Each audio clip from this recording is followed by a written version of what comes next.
What's up mga alien? Nakasukakin. Yan yung pwersa ko, nakasukakin.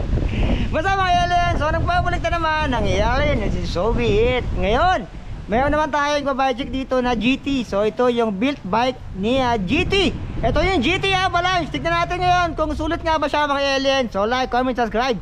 Follow me on TikTok. Soviet po, napakagalang. PH ang aking username sa aking Instagram. So like, comment, subscribe. Tara, alamin na natin kung ano meron dito. Kaya basta GT Avalanche. Yeah, let's go. Shout out. Okay, alamin na natin mga alien kung ano yung meron dito kaya GT Avalanche 2022. Medyo malakas yung hangin dito pasensya na mga alien. Tapos muna tayo sa kanyang frame. Yung frame na ginamit dito is naka triple triangle design. Ito is alloy 6061 yung ginamit dito. Glossy type, kita ka na naman yan, napakakinis mga alien. Dito nakalagay yung triple triangle design. Ito yung triple triangle design na tinatawag mga alien. Yan yun. Sa top tube niya nandito yung kanyang mismong model Avalanche. Para siyang snow lang na may avalanche mga alien. Napakasimple design, wala ditong kung ano man. Model lang dito. Wala ditong warning, bawal ang tanga. Yung mag-helmet ka kahit tulog ka mga alien. Yan. Sa GT lang nakalagay dito. Yung head tube nito is tapered na rin. Ayan, GT na rin dito yung, ito yung kanyang mismong logo ng GT. Yung cabin na to is meron siyang ICR sa kanyang left side. Dalawa, ito yung FD and brake caliper sa likod. Ito yung kanyang RD mga alien. And dito naman, sa kanyang down tube, nandito yung GT. Malapad-lapad yung kanyang down tube mga alien. Ayan, parang square na nayupi. Sa top tube, parang tubular siya na nayupi. Parang pwede sa na yupi na konti. Ito naman tayo mga alien. Yung ano na dito, hindi siya bakinis. Meron siyang memory sa PSFD dito. Sabi nila mas makunat to, mas matibay to pag meron ganito mga alien. Kita-kita yung mga welding dito. Sa kanyang seat stay, dito meron din dito na welding. Dito rin sa kanyang seat tube, meron din mga alien. Yung binabudget natin is GT Sport small size frame. Pero meron tong medium and large mga alien dito kay Budget Vice Cavite. Small size lang ito binabudget natin. Ito yung nakalabas. Hindi yung kung ano nakalabas. Yung ginamit na FD sa kanya is a micro shift. Ayan. Hindi pa siya naka-Shimano. Ito is bakal pa to. Nakatubay mga alien. Biduro sa kamali. Ito is a 34-24 or 34-22. Yun lang naman yan mga alien. Napabalta naman siya. And ito is 170mm. Alloy na to. Ito bakal mga alien. Hindi pa ito naka-halotek. Naka-square taper pa to. Nandito pala yung warning. Nababalata ka. Mag-helmet ka kahit tulog ka. May iba-ibang langwahe dyan. Ayan mga alien. Dito naman tayo, yung chain na ginamit sa kanya is KFC. Ay, KFC. Gutom na ako. KMC mga alien. KMC. Di pala KFC. Ayan. Nandito yung missing link na hindi naman nawawala. Ayan yun mga alien. Dito naman tayo, yung RFD dumaan sa ilalim. Ayan. Napakalinis. Hindi siya yung hubad na kable ng RFD mga alien. Ito. Sa bottom shift, yung kanyang RD. Marvo LT. Lap trip. Ayan. Marvo lap trip yung kanyang RD. Micro shift mga alien. Dito naman tayo, bilangan natin. Anong ginamit dito? Parang wala natin tatak. Parang wala tatak yung ano niya. Yan, parang wala kang tatak yung kanyang micro shift pala. Micro shift yung ginamit sa kanyang kasi bracket. 1, 2, 3, 4, 5, 6, 7, 8, 9. 9 speed, 11, 30, 60 yung ginamit dito. So pinakamaliit is 11, pinakamalaki is 30, 60. So pwede na yan sa mga ahonan mga LD, sa mga long rides. Yung hubs na walang tunog, pwede mantaka sa asawa pag linggo.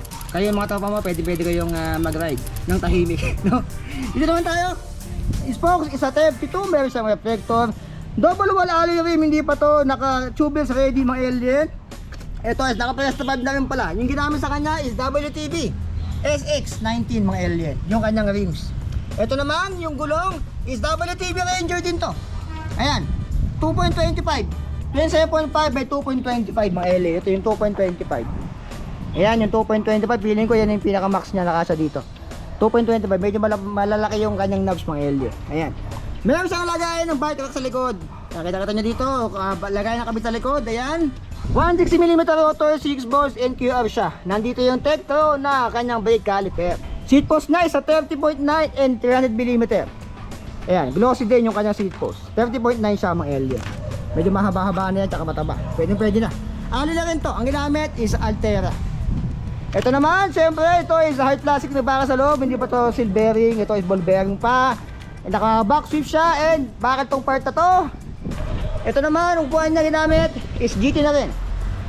Yung port, tignan natin. Ang ginamit, XCT 30. Ito yung 30, bakal pa to. Meron tong coil sa loob ng alien. SR Santur 27.5 wheel. Ayan. Yung namimigay ng jacket, si Will.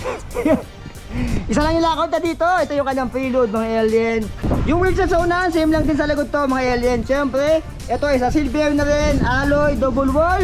Ito is a 32 yung kanyang spokes, WTB yung kanyang ginamit na range. Naka-Presta, WTB, Ranger yung ginamit sa kanyang gulong. 27.5 at 2.25, medyo malapad-lapad dyan mga alien. Dito naman mga alien, Tektro yung ginamit sa kanya dito na 160mm rotor, 6 volts. And ito naman, naka-QFD siya dito. Dito naman, head tube is a tapered na rin. Yung kanyang headset is a GT na rin yung ginamit, silver na rin yan. Ito naman mga alien, yung ginamit dito is 70mm, ahali na rin to. Yung handlebar, 700mm. And yung kanyang handle grip is wala siyang lock on dito. Yung ginamit na shifter is a micro shift.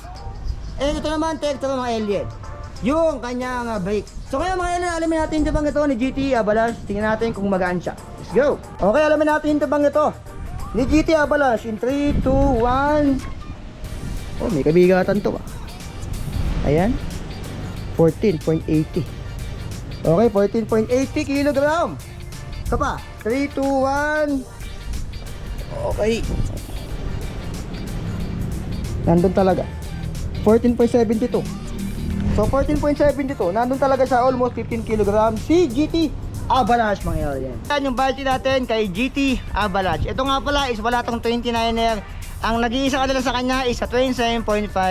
Pero meron siyang sizes na small, medium, and large. Ang presyo nga pala ito mga alien dito kay Budget Bus Cavite is mataginting na 37,000 pesos. Alam ko meron na yung 6 na freebies. So comment down below kung para sa inyo, okay na ba yung 37K para dito kay GT Avalanche 2022. So follow me on TikTok, so be it po.